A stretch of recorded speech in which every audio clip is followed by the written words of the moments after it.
এদিকে আমন ধান কাটা মাড়াই চলছে, কৃষকরা ধান নিয়ে হাটে তুলছেন। হাটে বেড়েছে ধানের সরবরাহ।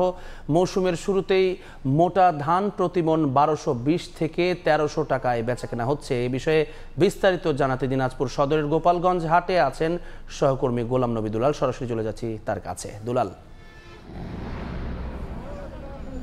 এই অঞ্চলে কিন্তু আমন ধান কাটা মাড়াই চলছে এবং কনকনে শীত অপেক্ষা করে কৃষকরা কিন্তু তাদের ধান বিভিন্ন যানবাহনে করে হাটে নিয়ে আসছে। আমি গোপালগঞ্জ হাটে রয়েছে। আজকে ধানের আমদানি কিন্তু অনেক বেশি, বিশেষ করে মোটা ধানের দাম কৃষকরা পেল, চিকন ধানের দাম কিন্তু এখানে তেমন পাচ্ছেন না বলে তারা অভিযোগ করেছেন।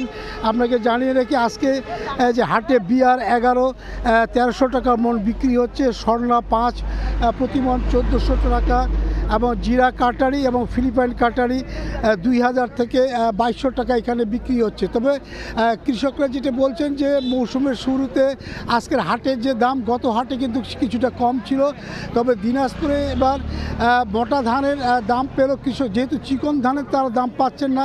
এবার চিকন ধানের উৎপাদন কিন্তু অনেক বেশি হয়েছে এবং কৃষকরা যেটা বলছেন যে উৎপাদন খরচ তাদের বরাবরই যেটা বলেন যে সার কীটনাশকের বিষয়গুলো তাদের প্রতিবারই তারা কিন্তু বেশি দাম দিয়ে কেনেন।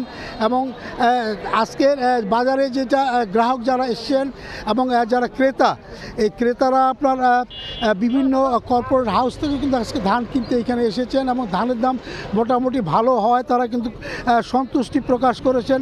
তবে দিনাজপুর জেলায় এবার ধান চাল সংগ্রহ অভিযানে যেটা লক্ষ্যমাত্রা দেওয়া হয়েছে, বিশেষ করে ধান 17,791 মেট্রিক টন।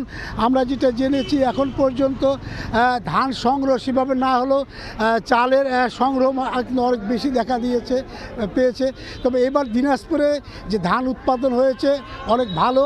এবার 2,60,000 হেক্টর জমিতে এবার আমন উৎপাদন হয়েছে এবং এর লক্ষ্যমাত্রা এবার 12 লক্ষ মেট্রিক টন ধান আকারে। তো আমার কাছ থেকে গোপালগঞ্জ হাটে ধান কেনা বেচার সর্বশেষ এই ছিল।